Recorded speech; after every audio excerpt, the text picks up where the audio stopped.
Shalom sahabat STMJ.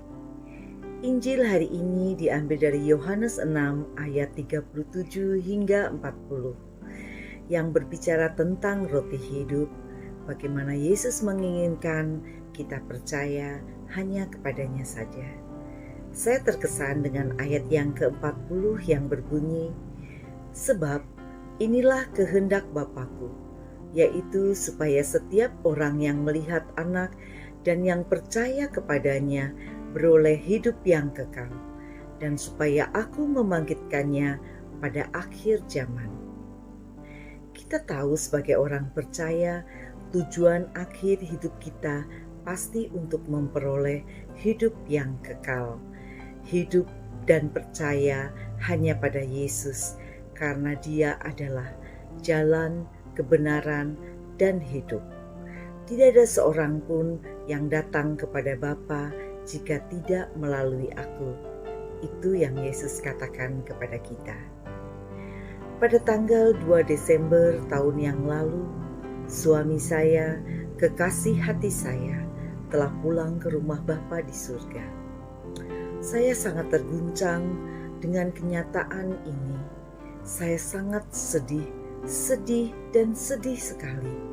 Karena pada saat Dia harus pergi, saya tidak ada di sampingnya, tidak menemaninya. Karena pada saat itu juga saya sedang diisolasi karena terpapar virus COVID di rumah sakit yang berbeda. Dan saya tidak bisa lepas dari selang oksigen. Saya ingat saat papa saya dan kakak saya juga pergi ke rumah Bapa, saya masih bisa mendampingi mereka, berdoa bersama, doakan Bapa kami, doakan salam Maria, sampai mereka pergi dengan tenang. Tapi suami saya pergi seorang diri saja, tidak ada yang menemaninya, tidak ada yang mendampinginya, juga mendoakannya. Mengingat hal itu, saya terus-terusan sedih, terus-terusan bertanya, apakah dia bisa memperoleh hidup yang kekal? Apakah dia bisa masuk surga? Sampai akhirnya saya dikirimi oleh seorang teman sebuah video klip. Di situ seorang Romo menjelaskan, jika seseorang menginginkan yang hidup yang kekal, dia harus percaya. Asalkan percaya saja kepada Tuhan Yesus, pasti kita akan memperoleh hidup yang kekal.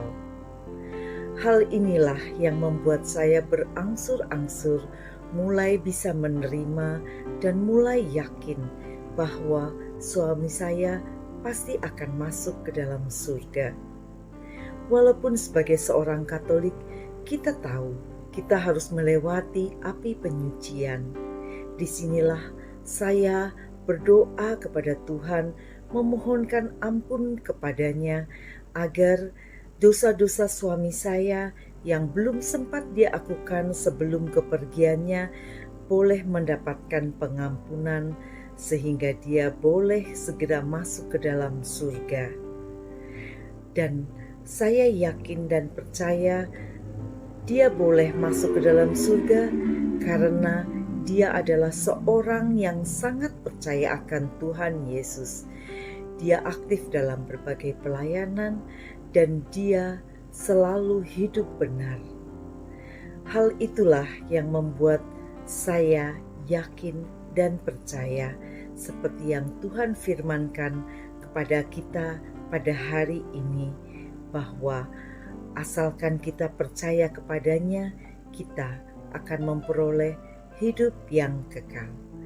Marilah kita terus percaya kepada Tuhan Yesus, agar kita pun boleh memperoleh hidup yang kekal. Karena Yesuslah yang menghendaki kita memiliki hidup yang kekal bersama Dia dalam sukacita kerajaannya. Demikianlah sharing saya. Shalom, Tuhan memberkati.